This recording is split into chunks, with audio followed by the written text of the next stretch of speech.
It is Tuesday, the 15th of April. Happy tax day, everyone.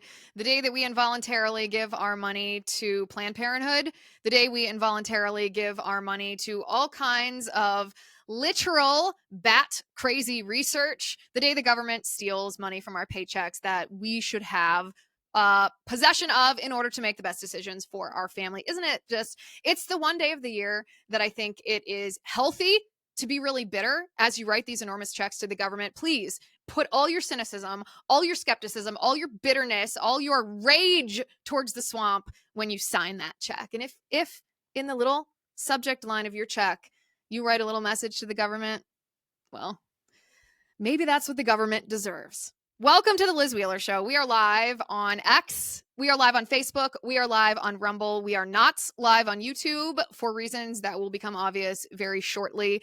I got to tell you, before we start the main topic of the show today, I did my due diligence on this story because if this story is accurate the way that it has been reported up until now, then we are at a turning point in our nation.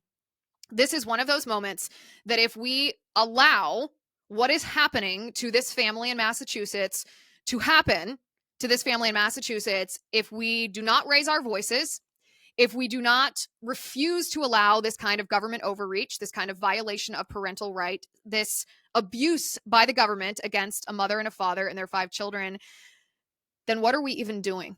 Why do we sit here every day? Why do we say that we want, or why do we say we believe that our nation is exceptional if this is what we allow? In the state of Massachusetts, a mother and father named Ruth Encarnacion and Azael Rivera have had their children taken away from them. The Department of Children and Family, that's DCF in Massachusetts, it's Child Protective Services, have taken custody of their children away from them for the reason, this is what happened. This is the train of what we know happened. Ruth and Azael took their 9-month-old baby, a little boy, to the pediatrician. And the pediatrician found that this baby boy, this 9-month-old bouncing baby boy, was healthy, developing appropriately. And the pediatrician notified the mother and the father, said, this baby is behind on his shots, on his vaccines, on his immunizations. It's time to give him vaccines. And the parents declined those vaccines at this 9-month-old well baby visit. Now, in Massachusetts, you're allowed to do that. In Massachusetts, you are legally, as a parent, allowed to decline vaccines. There's no mandate that can force you to vaccinate your child. You have a right to a religious exemption to the requirement that states that in order to send your child to daycare or in order to send your child to public school, they must comply with the CDC recommended immunization schedule for children. And yet, when Ruth and Azael said, no, we're going to decline this vaccine for our 9-month-old baby boy, what did the pediatrician do? The pediatrician filed a form called a 51A. A 51A form is a report form that so-called mandatory reporters, that would be law enforcement or teachers or doctors, file if they see evidence of some kind of abuse of children. Neglect falls under, it's a subcategory of abuse. So this pediatrician filed a 51A child neglect report because the parents refused to vaccinate their 9-month-old baby. That's all that happened. He found that the baby was a healthy, bouncing baby boy, but the parents said, no, due to our religious beliefs, they're also a homeschooling family. Due to our religious beliefs, we're not going to vaccinate our child. Again, they are allowed under Massachusetts state law a religious exemption. But according to the father, Azael Rivera, he said, the doctor told us at the time if we did not vaccinate our child, he would have to report us. He would have to report us, and that's exactly what he did. He filed a 51A child neglect report. As a result of this report, the Department of Children and Families, Child Protective Services, left a notice on the family's front door of their apartment. They posted a note on the door of the apartment demanding to be allowed entry into the home, to inspect the home, to snoop around the children, to examine the children. And the parents refused. The parents said, no, you can't come into our home. You can't examine and question our children. You can't pry and snoop. That's invasive. There's no cause for this. There's no reason for this. No, we're not allowing strangers into our home. Well, after the parents refused DCF, the Department of Children and Families, entry into their home, the Department of Children and Families escalated this. They escalated this to law enforcement. The police were notified. The Fitchburg police, to be specific, came and surrounded the apartment. They banged on the doors of the apartment. The mother was so frightened. Ruth was so frightened that she hid herself and her children in the closet because she didn't know what was happening.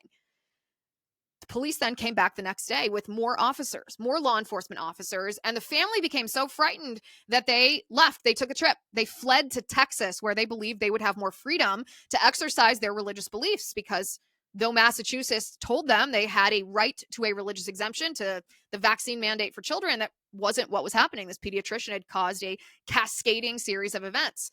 Well, after the family took this trip to Texas, a family member of Ruth, the mother, reported the family as missing. Simultaneously, the DCF, the Department of Children and Families, filed what's called a care and protection petition. Now, a care and protection petition, this is filed with the district court, the Fitchburg District Court, and it's an emergency order to take custody of the children away from the parents and give that custody to the state. The judge granted this order to take custody away from the parents without any due process of law, without any substantiation of these frivolous allegations that were made by the pediatrician.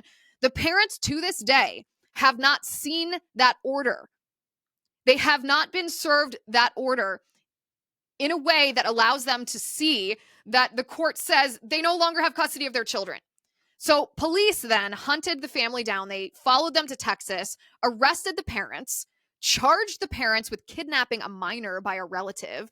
5 counts of this, by the way. That's 5 misdemeanors for taking a trip with their own children to Texas. The penalty, if they are found guilty, would be 1 year in prison and a $1,000 fine. Now, if this sounds egregious to you, it's because this is beyond egregious. As I said at the beginning, we did our due diligence on this story, and we may find out that there's some other element of this story that has not yet come to light. But with the information that we have right now, what is happening here is a case of government kidnapping. You as parents, if this is the precedent that we're setting, you have zero domain over your own children. Your children don't belong to you. They belong to the state. The state has the authority, according to themselves, to make decisions about what medical procedures your children are forced to undergo. And the justification from those defending the government overreach here is that there was an allegation of a mental health issue. The father has a mental health issue. Okay. Has he been adjudicated unfit to have custody of his own children? Because I can think of about 1 billion women who also have mental health issues, and yet they have custody of their children. Those women just happen to be on the left. This man happens to homeschool his children. There's also been an allegation by a relative of some kind of domestic violence history between the mother and the father, the man and his wife. There's no law enforcement record of a domestic violence history. This would obviously be a serious thing, but it's actually a completely separate issue than what's happening. What's happening is a pediatrician claimed that because the parents exercised their parental rights and said, we're declining this vaccine for now, that pediatrician made a frivolous allegation that those parents were abusing their child, and without due process of law, the government came in and snatched the children. The children were found healthy and unharmed after law enforcement arrested the parents in Texas. Medical exams showed all of the children, from the oldest all the way down to the baby boy, the 9-month-old, to be in good health. And yet, as a result, the mother spent a month in jail. She's now been released on bond, but she's only allowed supervised visits with her own children. Think about that. This mother spent a month in jail without seeing her children, including her baby. Do you want to talk about what kind of harm and trauma that causes to a baby who's used to having his mother round the clock to suddenly be ripped out of her arms and in custody of the state? And I think the state put the baby in foster care with a relative of the mother. Do you understand the trauma that causes this child? The father, by the way, remains in jail. This is one of those moments in our country that if we allow this to unfold, then who among us is not vulnerable to this?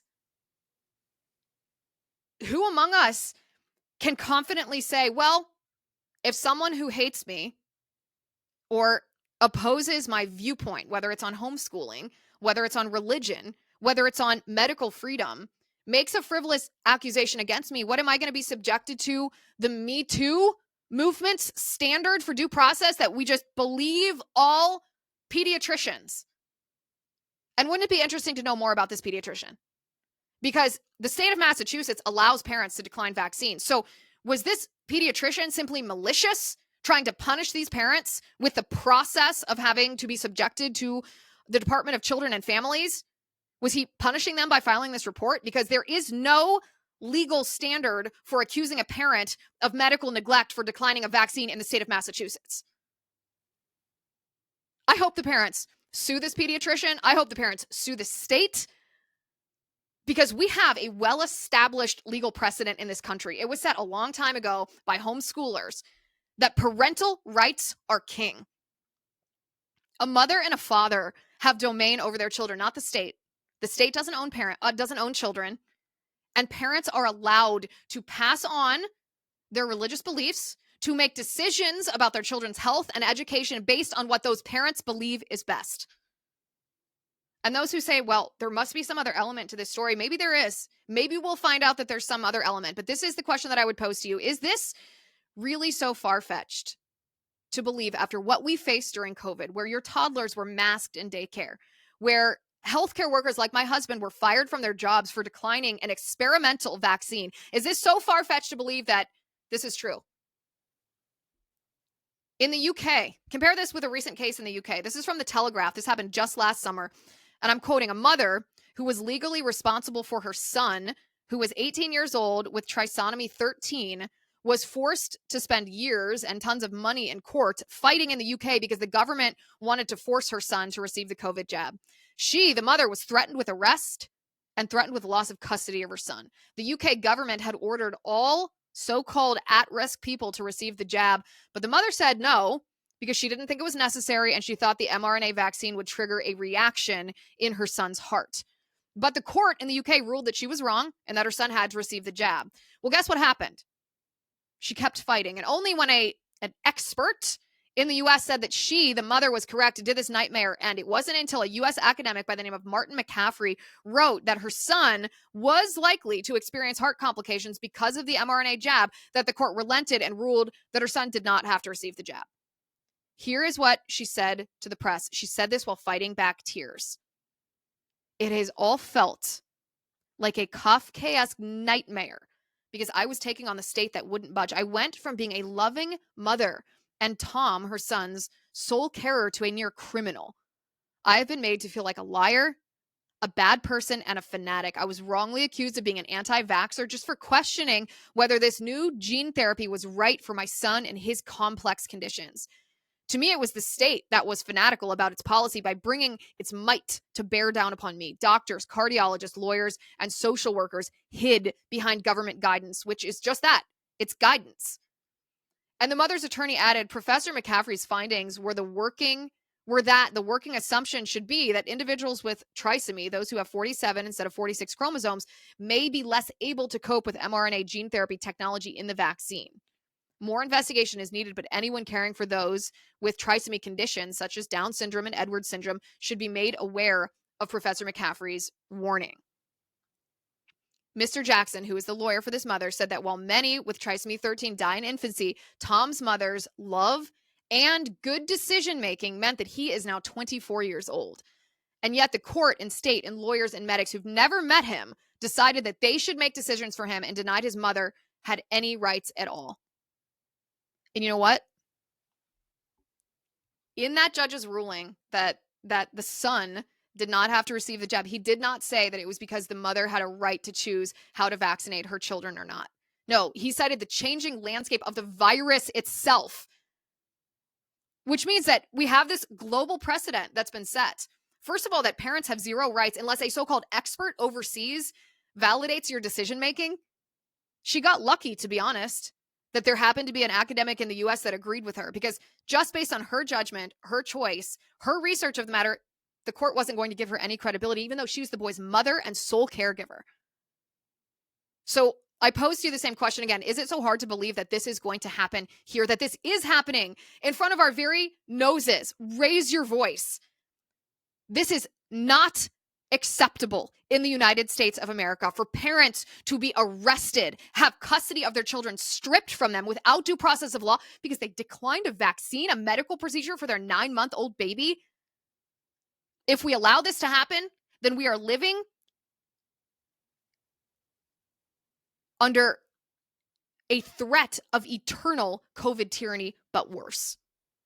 And by the way, lest you think again that this is an isolated incident, a former CDC official who used to serve on the CDC Advisory Committee on Immunization Practices, her name's Dr. Carol Baker. She served in this position from 2009 to 2012, and this position on the Advisory Committee on Immunization Practices, she is responsible for which vaccines are on the CDC recommended immunization schedule for children. Wait till you hear what she says about parents who decline vaccines in the United States. We're going to get to that in just a second. But first, listen, we talk often about medical tyranny on this show because it's real.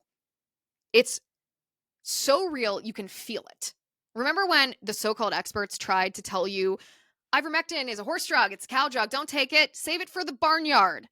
Well, the reason that they told you that, the reason they didn't want you to take ivermectin for COVID is because had they allowed you to take ivermectin for COVID, they would not have secured their emergency use authorization for their COVID mRNA jab. So they lied to you to profit themselves, even though it harmed you.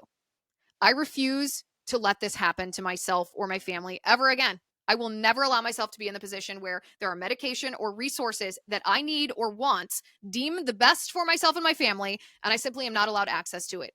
It's why I am proud to partner with All Family Pharmacy. They offer over 200 different medications and bundled emergency packages to ensure that you are ready, you are prepared for anything. At the heart of this movement, at the heart of this effort is the Make America Healthy Again movement, which is a call to take control of your health, prepare for the unexpected. Don't leave your health and your medical care in the hands of Fauci or in the hands of pediatricians like the guy that falsely accused these parents of neglect of their child because they declined a vaccine at a well child visit. Check out All Family Pharmacy. Go to allfamilypharmacy.com/Liz because you are part of this movement. Use my code Liz10 at checkout for an exclusive discount. That's allfamilypharmacy.com/Liz, code Liz10. allfamilypharmacy.com/Liz, code Liz10. Okay, Dr. Carol Baker formerly chaired the CDC Advisory Committee on Immunization Practices here in the United States from 2009 to 2012. And lest you think that this attitude that we see from this pediatrician, from the Child Protective Services in the state of Massachusetts, and from law enforcement, the police in Massachusetts, lest you think that this is an isolated incident, it is not. This is what Dr. Carol Baker had to say about parents who decline vaccines for their children. Take a listen. The battle is being fought.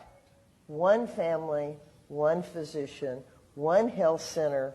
That's why we're doing as well as we are. We're talking about the minority and strategies against the minority. So I have the solution. Every study published in the last 5 years, when you look at vaccine refusers, I'm not talking about, well, hesitants, most of them we can talk into coming to terms, but refusers. We'll just get rid of all the whites in the United States because Houston is the most diverse city in the entire United States. There's 7 Asian languages spoken in that city. I've been a minority for more than 20 years in the city of Houston. The majority is, we call Hispanic. That is not a race or an ethnicity. That is a political designation. But a lot of them are from Central, South America, Mexico. Guess who wants to get vaccinated the most? Immigrants. That's what made Donald Trump's comment about bringing disease here so funny. They're at risk when they come here.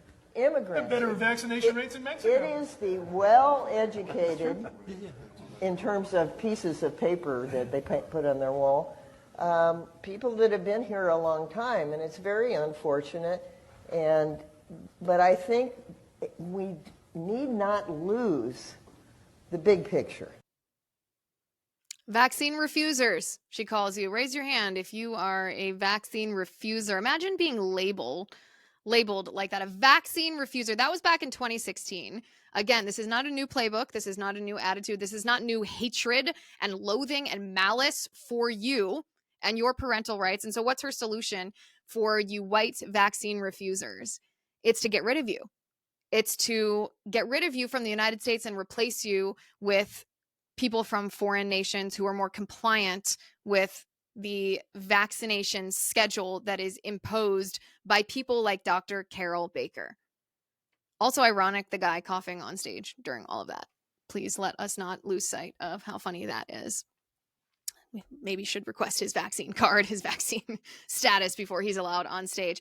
All right, so of course, as you can tell, this is why we can't have this episode go live on YouTube, because we are not allowed to discuss any of the reality of what we are living, any of the reality of what's happened to children all across the country.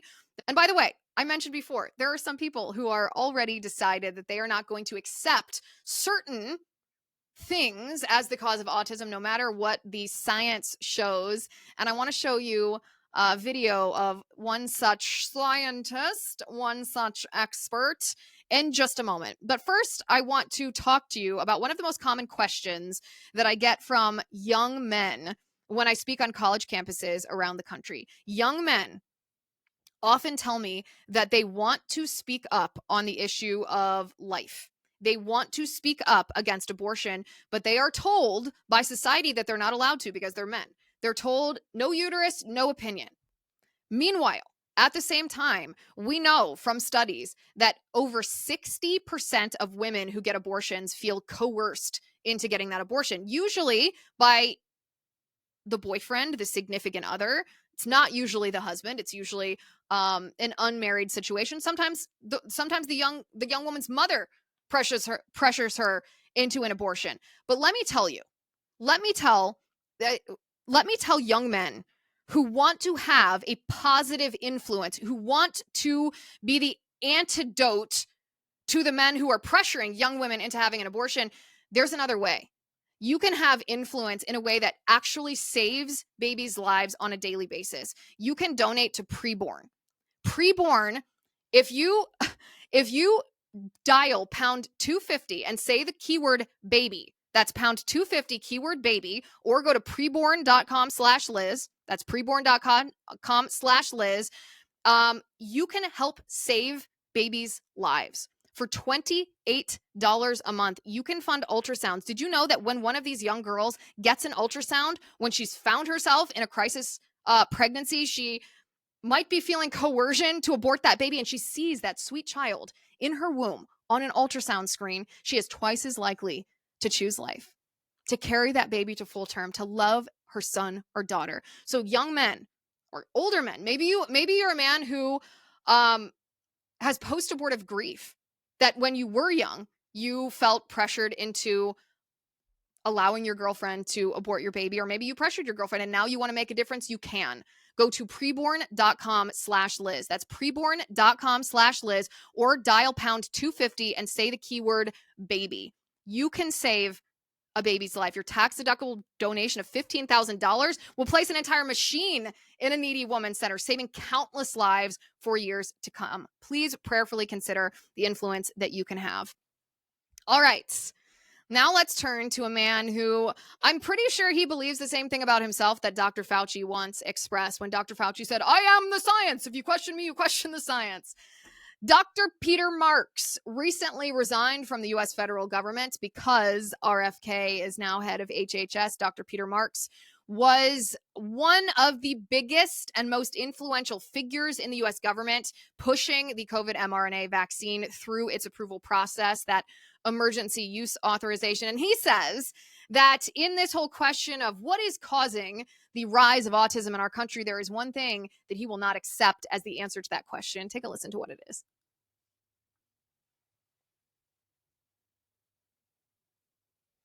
I know a minimal amount of effort that's being going on to try to relook at prior autism research, but I'm not aware of what is being discussed there.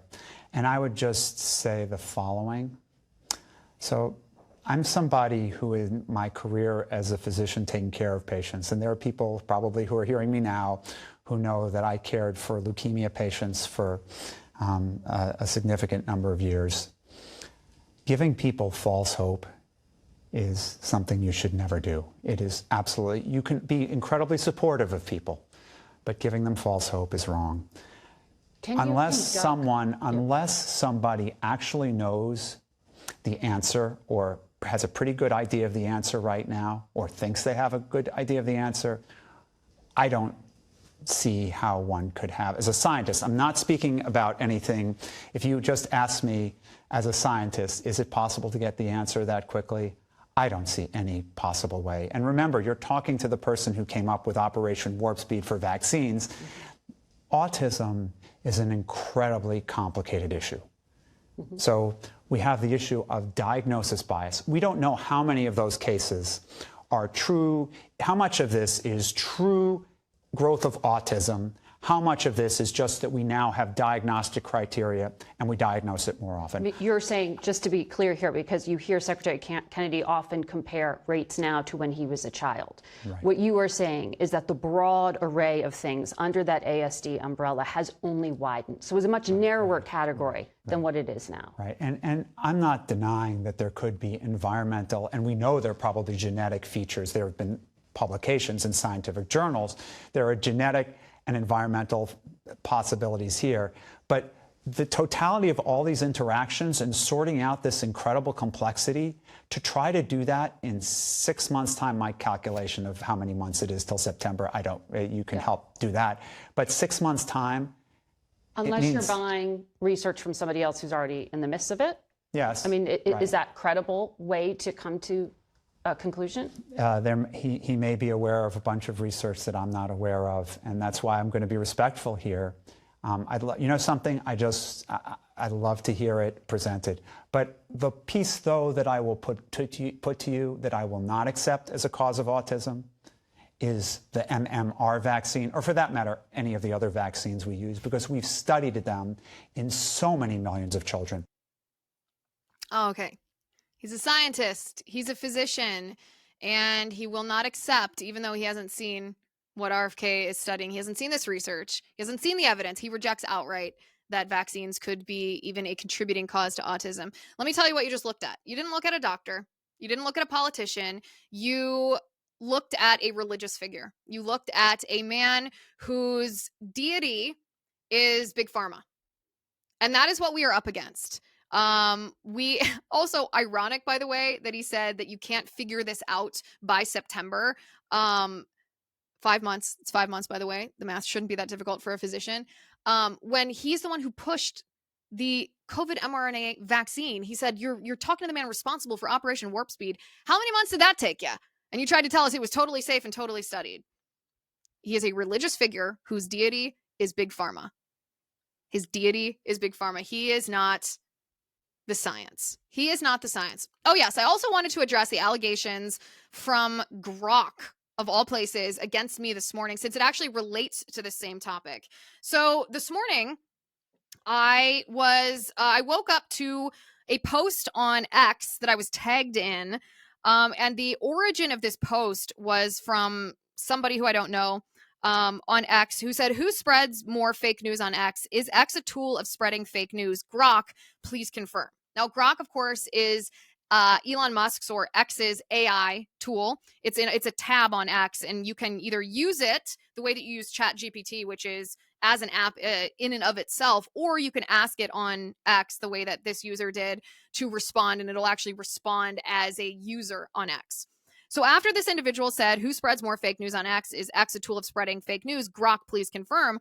Grok responded and said, fake news on X is mainly spread by a small group of quote-unquote super spreaders like Kevin Sorbo, Liz Wheeler, and Robert Kennedy Jr., who share misleading content on topics like vaccines and elections. Elon Musk also amplifies these posts, reaching millions. X does facilitate fake news spread, especially since policy changes reduced moderation and removed misinformation reporting.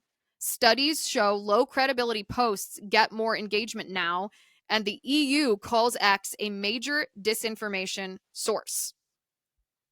So that's a pretty significant allegation against me, to call me a super spreader of fake news, especially, by the way, after I spent last week praising Grok. We had this actually fun and cool experience with Grok where we were sitting here live with you, and my producer Tim looked something up related to a story, looked it up on Grok, and we were able to break news, investigative journalism, something we found to add to the story live on air thanks to Grok. So cool. And I thought, okay, Grok, you're getting pretty good at what you do.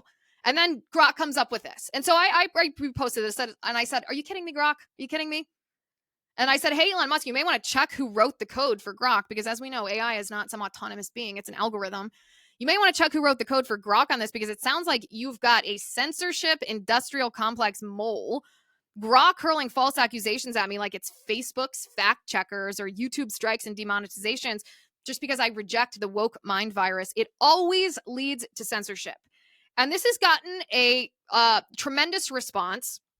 And I want to take a moment and address why this is a very important post and why what Grok said is important. And it's not because it's personally triggering. I have a little thicker skin than that after all these years in the public spotlight. But the reason that this is important, and I'm going to use a specific example of someone, of someone's comment and respond to that comment to explain why this is important. A woman named Emily Zanotti, she worked for Daily Wire at one point. She worked for Fox News at one point. She posted underneath my post and said, nope, Grok is correct. So she's saying that I am a super spreader of fake news. Now, I have no idea why Emily came out and said this. I've actually corresponded over the years, infrequently, but intermittently, with Emily, very cordially, about infertility and Catholicism, two things that we both had experiences with. Like I said, always cordial. So I don't know why she's calling me a super spreader of fake news now. I don't really care why she's calling me a super spreader of fake news, except that it's people like her who are buying into this ridiculous allegation from Grok that I'm a super spreader of fake news are missing the point. This is actually a really dangerous development from an app or an algorithm like Grok because of what it means. What it means is, journey back to COVID for a second. What were we allowed to say on what was then Twitter? We weren't allowed to criticize vaccines. We weren't allowed to criticize lockdowns. We weren't allowed to criticize masks. We were censored. We were deplatformed. We got strikes against our account. And not just COVID. Think about the reason Elon Musk bought X was because the Babylon Bee posted a joke about the transgender ideology, about boys becoming girls, and they mocked radical gender ideology. And we were censored for that. We were also censored if we talked at all about the electioneering that happened in the lead up to the 2020 election. We weren't allowed to talk about voter fraud. We weren't allowed to talk about Mark Elias. We weren't allowed to point out, what happened in Wisconsin, which the Wisconsin Supreme Court found to be unconstitutional, against the state of Wisconsin's constitution, having these unmanned drop boxes and the ballots that anybody could ballot harvest and drop off. We weren't allowed to talk about any of that. Why? Because it exposed the deep state's control of these institutions in our country. And thank God for Elon Musk. Thank God that he restored, and I mean that very sincerely, thank God he restored free speech on X. It's allowed citizen journalism and opinion to thrive. But if we accept even something as seemingly silly as an AI algorithm, an AI bot, whatever you want to call it, to label people like me who dissent against radical leftist ideology very openly, very frequently, if we allow them to label us as super spreaders of fake news, it is but the first step in that pipeline to censorship, to cancellation, to not just demonetization, but to silencing, to deplatforming, to debanking. This is exactly what, when Elon Musk first bought Twitter and he released all those Twitter files that showed the FBI's soft coercion of big tech companies, which Mark Zuckerberg of Facebook also admitted happened at Facebook. When Zuckerberg was on Joe Rogan, they talked about this. When that was exposed, a lot of us were like, yeah, that's what we've been living. When we have dissented against the politicians who are doing things to harm us, whether it was closing our businesses down or not letting us go to mass or forcibly masking our children or firing people like my husband for not taking the COVID mRNA jab, we said, we're not allowed to dissent against this. We're punished for this. Well, that didn't happen simply in a vacuum. It happened because they began, prior to their enforcement mechanism against us, they began to label us as bad people, as dangerous, as fake news, as propagators of misinformation, so that when they dropped the hammer on us, people were desensitized to it. That people had been indoctrinated to think, well, I guess I don't believe in censorship, but that person, do I want to actually defend that person? It's like what they did to Alex Jones. No one wanted to defend what Alex Jones said about Sandy Hook, and that's why Twitter at the time, before Elon Musk bought it. That's why they used that moment and those comments that Alex Jones made as a justification to block him and ban him, because they knew conservatives didn't want to come to his defense, because they didn't want to be associated with what he said, even if they disagreed with what he said, but agreed that he had a right to say it. This is the beginning of that. This is what happens. First, they put a label on you. And then the next time that there's a leftist in power who doesn't want you to be allowed to dissent, they use that as justification to punish you, to penalize you, to ban you, to stifle you, to censor you, to silence you, to deplatform you, to demonetize you, and to ultimately cancel you. I'm against that, which is why I called out Grok. And it's fairly telling to see how many people who I identify as conservative, or at least are ostensibly on the right wing, have a problem with that, or simply it's not even a problem with it, don't see the reality of what that is when an algorithm that is not even an algorithm, when an AI bot that is operated by an algorithm, meaning somebody had to educate Grok to think like this, puts this label on me, this fake allegation, this reputational smear. Now, of course, this also brings up the question of AI. Like, what is AI? Can you blame AI? Like, where does AI get their information? It's interesting because X often gets, well, likewise, false accusations that it's just a right-wing platform because Elon Musk and Donald Trump are good friends, because Elon Musk is part of his administration, because Elon Musk is battling the woke mind virus very effectively, I would add. There's an allegation that X is unsuitable for anybody who is not mega. Well, that's not true, and it's actually proved by this post, because what Grok does is it scrapes X, it scrapes all the information, all the posts every day on the platform to inform itself about things, and then formulates that algorithmically into an opinion. And so when Grok takes a left-wing opinion, it actually just demonstrates that the majority of thought on X is left-wing, because otherwise it would not think that that was the consensus thought. So interesting little note. There are, of course, many schools of thought, probably two prominent schools of thought on AI itself. The first thought is that AI is going to become so smart and so dominant that if we don't somehow regulate it now, it's going to take us over and become smarter than the human mind. People who take this position think it's going to lead to what they call the singularity, which they define as the moment that AI is either going to take over completely, or the moment at which AI and the human mind are merged together, and that there's difficulty differentiating between the human mind and AI. Again, I know this is high level. The second school of thought, and this school of thought comes from people like George Gilder, say actually those fears of AI are overblown. AI can never replace the human mind or human creativity. It can only mimic. It can't really create. It's an algorithm. Somebody has to write it. It can just spit out information, do what it's programmed to do. So no need to worry about it taking over. Just change the code or program. And I like to take secret option number 3 on many things, not intentionally. It's just where I come down on a lot of these things. And secret option number 3 here is probably some combination of these two. George Gilder is correct that AI can just mimic. It can't really create. Somebody can turn off the switch. Somebody writes the algorithm. Somebody teaches AI what to do.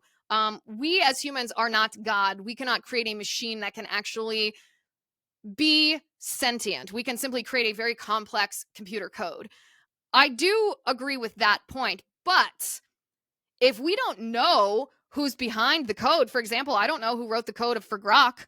I don't know who was behind teaching Grok to call me to make this fake news allegation that I'm a fake news super spreader. I don't know who wrote the code.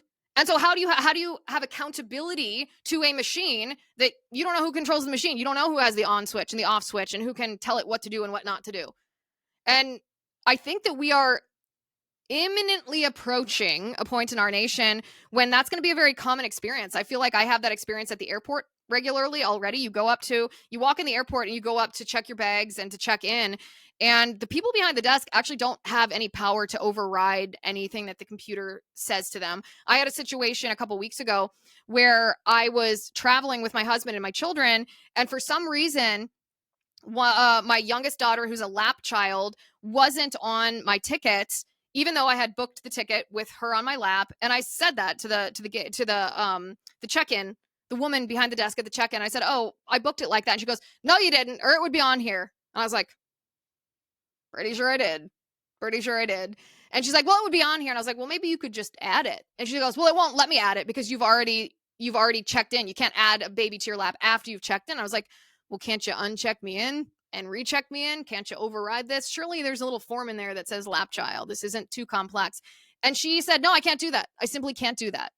And she couldn't. And it's easy in that moment to be like, well, is this person stupid? Are they lying? Like, what's the deal here? But truthfully, she probably doesn't have the power to override the computer system. Those are probably the rules written in the algorithm of the computer system. And she has no way of overriding that. That's simply how it is. And she might bear, I mean, I was polite to her, but she might bear the wrath of customers who think that she's just being not helpful and rude, which she was a little bit, although that's neither here nor there. But truthfully, that's an example of what we're soon to see in our country if we don't acknowledge that AI is not a sentient being. It is but a machine, a computer code written by someone. Because soon we are going to run into the airport scenario in a lot of different aspects of our lives. We're going to run into a scenario where we're told, I can't override the computer. This is what the program says. I don't know what to do for you. And those people aren't going to be lying. They actually aren't going to be able to do that. And we are not going to be able to hold anybody accountable because we don't know who's accountable. Who wrote the program? Who's in charge of it? Who can change it? Who's to say? Well, hopefully over at X, Elon Musk can simply go in there and say, actually, that's not correct. And we shouldn't train Grok to malign people because they are conservative and because they have questions about vaccines. And that's the other thing. I don't care if people and anybody commenting under this, Emily Zanotti or anybody else, I don't care if you disagree with me on vaccines. That's fine. We can I'm always happy to actually have good faith debates or even just conversations about many of these different controversial topics, including vaccines. It's not actually about whether you agree with my position on vaccines or not. That is neither here nor there. The point is that if we allow institutions or algorithms like Grok to label people who dissent from the leftist ideology as super spreaders, then soon that's going to lead to censorship, and we should not allow that. All right. AOC has a new accent. AOC has a new accent. All right, we're going to watch that because, of course, we're going to watch that. But first, Joe Biden. Joe Biden also wasn't really an accent, but sometimes you just couldn't understand what that guy was saying. He really screwed over the country and then disappeared off into the sunset. We are still facing, the American people, we are still facing the repercussions of what he did to the US dollar. We are still facing unprecedented inflation that doesn't go away overnight just because Trump took office. It was a warning sign then, and it remains a warning sign that globalists are trying, and controlling politicians domestically too, are trying to control us still. They have not stopped just because Trump took office, and they're trying to use our money to control us.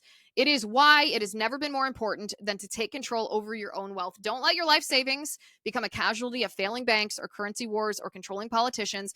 Now is the time to call the only precious metal dealer I trust, American Hartford Gold. They will show you how to protect your savings and your retirement accounts by diversifying your wealth portfolio with physical gold and silver. With the finest products, amazing customer service, and a buyback commitment, American Hartford Gold is a fabulous company. They support content like this because we are committed to bringing you the truth. Tell them that I sent you, and they'll give you up to $15,000 of free silver on your first order. Call them now. You can click the link in the description of this episode or call 866-996-5172. That's 866-996-5172, or text Liz to 998899. Again, that's 866-996-5172, or text Liz to 998899. All right, before we go, at a Bernie Sanders rally, AOC has unveiled a new accent. That is all the introduction this video needs. Roll the tape. Donald Trump is a criminal who was found guilty of 34 felony counts of fraud, liable for sexual abuse. Of course he's lying and abusing and manipulating the stock market too.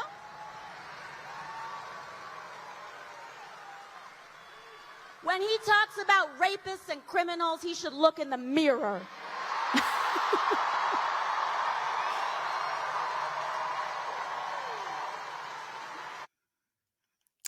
I don't even know what she's trying to imitate. She doesn't sound like herself. She sounds like she's maybe where was that? Was that at Coachella? It's funny, the fight. Did you see the little sign that was on the front of her podium that said "Fight Oligarchy"? I'm pretty sure that Bernie Sanders just went to Coachella, which is this big music festival where tickets are like thousands of dollars, and to buy like a plate of nachos and cheese is like $100. And yet they're pretending to fight oligarchy. Okay, AOC. Okay.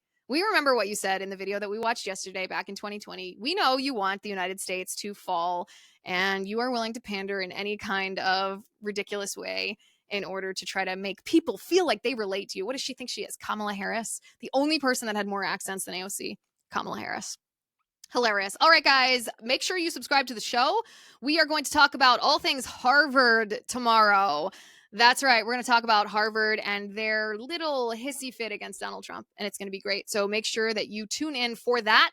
You can go to Spotify. We have video on Spotify now, so make sure you subscribe over there.